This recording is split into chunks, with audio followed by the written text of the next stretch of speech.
ബിനിൽ സഹോദരൻ പറഞ്ഞത് റൺ കൊച്ചി റണ്ണൊക്കെ നമ്മൾ കണ്ടിട്ടുണ്ടല്ലോ, അതുപോലെ ആയിരിക്കും ഓട്ടം എന്നാണ്. അച്ഛൻ പറഞ്ഞത് 10 വർഷം കഞ്ചാവ് കേസ് നടന്ന പരിചയമുണ്ടെന്നാണ്. ഈ മറുപടിയൊക്കെ മതിയാകുമോ പോലീസിന് മുന്നിൽ? എന്തോ ഓട്ടമായിരുന്നു.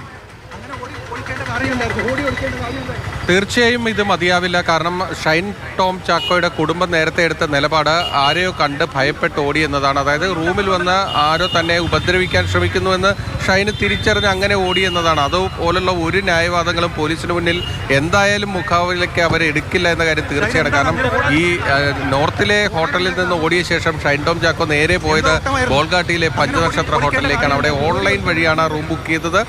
ഉടൻ തന്നെ ബുക്ക് ചെയ്യുന്നു. അങ്ങനെ ഒരു 11:30യോടുകൂടി അവിടെ എത്തുന്നു.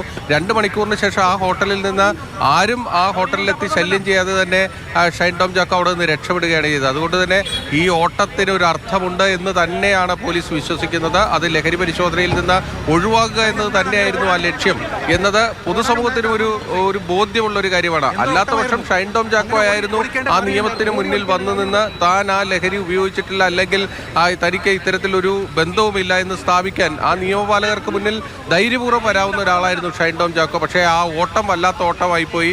ആ ഓട്ടത്തിന് വലിയ മറുപടികൾ നൽകേണ്ടി വരും. പക്ഷേ പോലീസിനെ സംബന്ധിച്ചിടത്തോളം ഒരു വലിയ ബുദ്ധിമുട്ടുള്ളത്, ഇയാൾ ആ സമയത്ത് ലഹരി ഉപയോഗിച്ചിട്ടുണ്ട് എങ്കിൽ കൈയോടെ പിടികൂടിയിരുന്നെങ്കിൽ അത് പരിശോധിച്ചെങ്കിൽ ഉറപ്പുവരുത്താൻ കഴിയുമായിരുന്നു. ഇപ്പോൾ അതിനുള്ള ഒരു സാധ്യതയും പോലീസിന് മുന്നിലില്ല. പക്ഷേ പോലീസ് അവസാന ശ്രമവും നടത്താനുള്ള സാധ്യതയുണ്ട്. വൈദ്യപരിശോധന നടത്തും എന്ന് തന്നെയുള്ള സൂചനകളാണ് നമുക്ക് ലഭിക്കുന്നത്.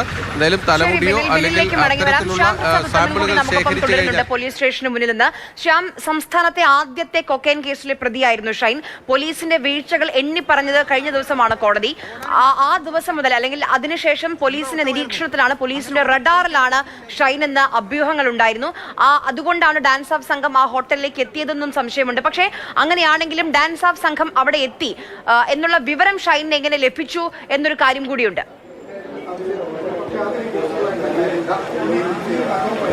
അതെ, തീർച്ചയായിട്ടും അത് തന്നെയാണ്. സ്വാഭാവികമായിട്ടും ഒരുപക്ഷെ ഈ പോലീസ് സംഘം എത്തിയ കാര്യം ഈ ലോബിയിൽ നിന്ന് പക്ഷേ റിസപ്ഷനിൽ നിന്ന് പക്ഷേ വിളിച്ചു പറഞ്ഞിരിക്കാം എന്നതടക്കമുള്ള കാര്യങ്ങൾ ഉണ്ട്. എങ്കിൽ പോലും ഈ ഡാൻസ് ഓഫ് എത്തുന്ന കാര്യം ഈ ഷൈൻ അറിയുന്നത് ഈ സ്യൂട്ട് റൂമിലെ ഡോറിലെ ലെൻസിലൂടെയാണ്. അതിനുശേഷമാണ് പിന്നീട് അയാൾ അവരിൽ നിന്ന് ഓടി ഒളിക്കാനുള്ള ശ്രമം നടക്കുന്നത്. പക്ഷേ പലതവണ കോളിംഗ് ബെൽ അടിച്ചുവെങ്കിലും തുറക്കാൻ കൂട്ടാക്കിയില്ലെന്നാണ് പോലീസ് സംഘവും വ്യക്തമാക്കിയത്.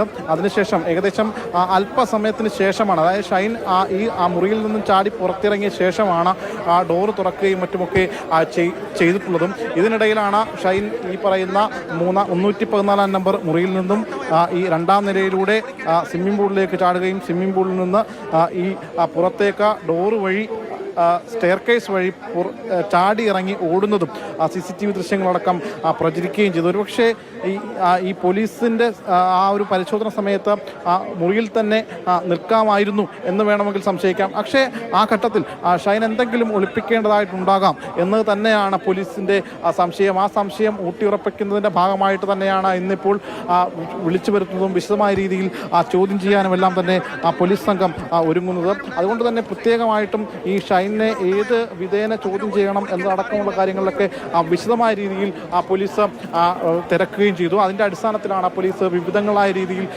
ഈ ഷൈനുമായി ബന്ധപ്പെട്ട വിവിധ കാര്യങ്ങൾ ശേഖരിച്ചത്. അതായത് കഴിഞ്ഞ 6 ദിവസക്കാലം കൊച്ചിയിൽ ഈ ഷൈൻ ടോം താമസിച്ചുമായി ബന്ധപ്പെട്ടുകൊണ്ടുള്ള CCTV ദൃശ്യങ്ങൾ, അതോടൊപ്പം തന്നെ അതുമായി ബന്ധപ്പെട്ട് വന്ന ആളുകളുടെ പട്ടികകൾ, ഷൈനെ കാണാൻ വന്ന ആളുകളുടെയും മറ്റുമൊക്കെ പട്ടികകൾ, ഇതെല്ലാം തന്നെ പോലീസിന്റെ അന്വേഷണം.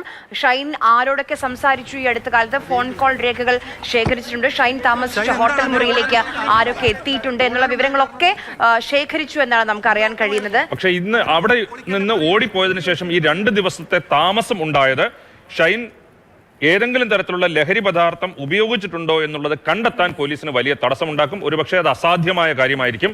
അവിടെ നിന്ന് ഓടിപ്പോയപ്പോൾ ആ മുറിയിൽ നിന്ന് എന്തെങ്കിലും തരത്തിലുള്ള ലഹരി പദാർത്ഥം കണ്ടെത്തിയിട്ടില്ല എന്ന് പറയുന്ന ഒരു പ്രശ്നമുണ്ട്. അന്ന് പ്രതികരണമായി അമ്മ പറഞ്ഞതും അതാണ്. അവിടെ നിന്ന് എന്തെങ്കിലും ആ മുറിയിൽ നിന്ന് എന്തെങ്കിലും കിട്ടിയോ, പേടിച്ച് ഓടിപ്പോയതായിരിക്കും എന്ന് പറഞ്ഞു.